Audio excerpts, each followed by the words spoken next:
നമസ്കാരം. ഞാനിപ്പോൾ നിൽക്കുന്നത് തമിഴ്നാട്ടിലെ മേട്ടുപ്പാളയത്താണ്. മേട്ടുപ്പാളയത്ത് മീറ്റർ ഗേജ് ട്രെയിനിൽ കയറാൻ വേണ്ടി വന്നതാണ്. സത്യം പറഞ്ഞാൽ ഇവിടെ വന്നപ്പോഴാണ് മനസ്സിലായത് ഇവിടെ എല്ലാ ദിവസവും രാവിലെ 7 മണിക്ക് മാത്രമേ മീറ്റർ ഗേജ് ട്രെയിൻ ഉള്ളത്. അതുകൊണ്ട് തമിഴ്നാട് സംസ്ഥാനത്തെ പട്ടണങ്ങളായ മേട്ടുപ്പാളയം, ഊട്ടി എന്നിവയെ ബന്ധിപ്പിക്കുന്ന മലയോര തീവണ്ടിപ്പാതയാണ് നീലഗിരി മലയോര തീവണ്ടിപ്പാത എന്നറിയപ്പെടുന്നത്. ഇത് നീലഗിരി മലനിരകളിലൂടെ നിർമ്മിച്ചിരിക്കുന്ന തീവണ്ടിപ്പാതയാണ്. റാക്ക് റെയിൽവേ പാതകൾ ഉപയോഗിക്കുന്ന ഇന്ത്യയിലെ ഒരേ ഒരു തീവണ്ടിപ്പാതയാണിത്.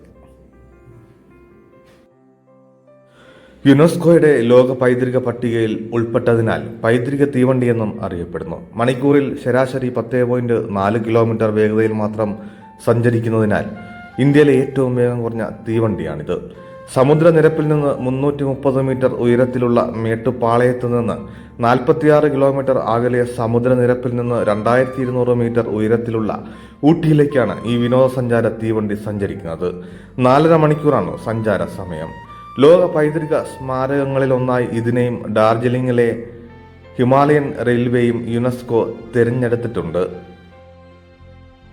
ഇന്ത്യയിലെ മലയോര തീവണ്ടി പാതകളിൽ ഏറ്റവും പുരാതന പാതകളിലൊന്നായി ഇതിൻ്റെ നിർമ്മാണ പ്രവർത്തനങ്ങൾ തുടങ്ങിയത് 1854 നീണ്ട ഇടവേളയ്ക്ക് ശേഷം പിന്നീട് പ്രവർത്തനം പുനരാരംഭിച്ചത് 1899 മദ്രാസ് റെയിൽവേ കമ്പനിയാണ് ബ്രിട്ടീഷ് കാലഘട്ടത്തിൽ ഇതിൻ്റെ പ്രവർത്തനം നടത്തി വന്നത്. നീരാവി എഞ്ചിനുകൾ ഉപയോഗിച്ചുള്ളതായിരുന്നു ഈ പാതയിലെ ട്രെയിനുകൾ. ജൂലൈ 2005 യുനെസ്കോ നീലഗിരി മലയോര തീവണ്ടി പാതയെ ലോക പൈതൃക സ്മാരക പട്ടികയിൽപ്പെടുത്തി. ഇത് പൈതൃക സ്മാരക പട്ടികയിൽപ്പെടുത്തിയതിനു ശേഷം ഇതിന്റെ നവീകരണ പ്രവർത്തനങ്ങൾ നിർത്തിവെക്കപ്പെട്ടു. ഊട്ടി വരയ്ക്കും ഇവിടെ നിന്ന് എത്ര രൂപ ചാർജ്?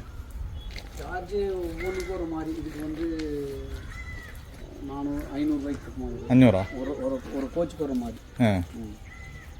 அண்டர் 150 ஒரே ஒரு கோச் இருக்கு. இது first class, second class, third. എല്ലാ ദിവസവും ഉണ്ടോ? എല്ലാ ദിവസവും ഉണ്ടോ? എല്ലാ നാളും റെഗുലർ. ഇന്നൊക്കെ പോലെ ആ കാല് 9 മണിക്ക് ബസ്സിൽ ഒന്നും ഇருக்கு. ഇപ്പോൾ ഒരു 2 മാസം ഓടി.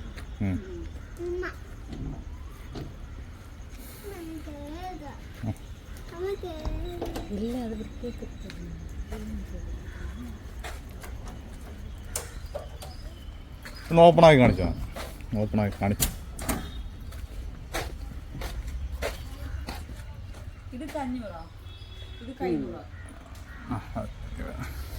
அதுக்கு இடம் இல்லைங்க. 4 மாதத்துக்கு முன்னாடியே ரிசர்வ். 3 മാസം 4 മാസം മുന്നേ ரிசர்வ். 4 മാസം മുമ്പ് ഇത് ഫുള്ളായിട്ടാണോ എപ്പോഴും ഇവിടുന്ന്? എല്ലാ നാളും ഫുള്ളായിട്ടാണോ ഇവിടുന്ന്? എല്ലാ നാളും. അപ്പോൾ അതിന് റിസർവേഷൻ ഇല്ല? அங்கே எல்லாமே ரிசர்வேஷன். எல்லாமே ரிசர்வேஷன். ஒரே ஒரு கோச் மட்டும்தான் ரிசர்வ். காலையில் வந்து லைனில் நிற்பாங்க. அത്ര ഇത്രക്കാ? அதுக்கு நைட்டு உங்களுக்கு 12 மணிக்கே வந்து படுத்துக்கிறாங்க.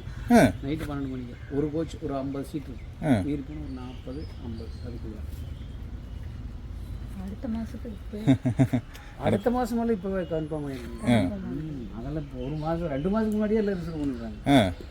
சீட்டே கிடைக்கிறதில்ல, எப்பவுமே சீட்டு கிடைக்கிறதில்ல. நீங்கள் ரிசர்வ் பண்ணி வச்சிங்க, இதில் ரிசர்வ் பண்ணி வச்சிங்கன்னா அந்த வெயிட்டிங் லிஸ்ட்டில் வந்து கன்ஃபார்ம் ஆனாக்கா. சரி அண்ணா. சரி. ஒரு நாள் கூட காலியாக போனதே இல்லை. இந்த பெசல் வேணால் போகும். பெசல் வண்டி அது ஓட்டுவாங்க.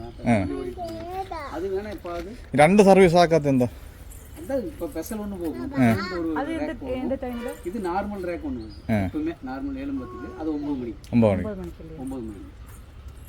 அதுக்கு வந்தீங்கன்னா வேணால் சீட் இருந்தால் ஸ்டேஷன் மாஸ்டர். அது நல்ல ரேட்டு. நல்ல 1200. ஃபர்ஸ்ட் கிளாஸ், செகண்ட் கிளாஸ் அதுலேருந்து கம்மி.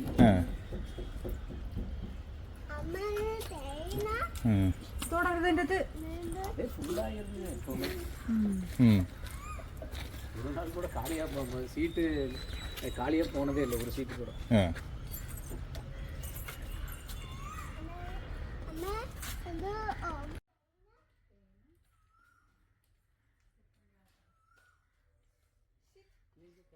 ഇത് இந்த ലൈൻ പൂറ മീറ്റർ ഗേജ്, இந்த அந்த பக்கம் பூரா ஃப்ராட். നമ്മുടെ ഇന്ത്യയിൽ എത്ര മീറ്റർ ഗേജ് ഉണ്ട്? ഇതുപോലെ இப்போ இங்கே தான் இருக்குது. ഇത് ഇവിടെ മാത്രമേ ഉള്ളൂ? இன்னொன்று வந்து டார்ஜிலிங். ഡാർജിലിംഗ്. നമ്മുടെ കൊല്ലത്തൊരെണ്ണമല്ലോ പിന്നെ ചെങ്കോട്ട, അത് മീറ്റർ ഗേജ് അല്ലേ? கொங்கன் ரயில் കൊങ്കൺ റെയിൽവേ. அங்கே ஒன்று 3 இடத்துல இருக்குது. டார்ஜிலிங் ஒன்று, இங்கே ஒன்று,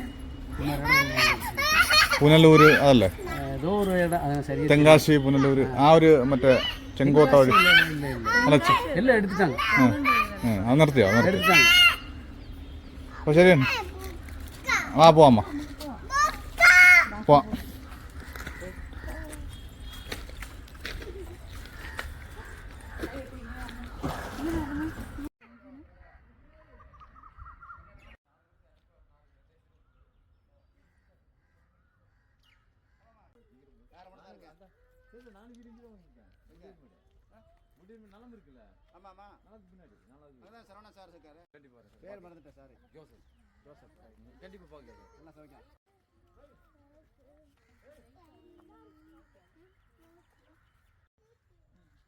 கோபியில் வரவே கிடையாது.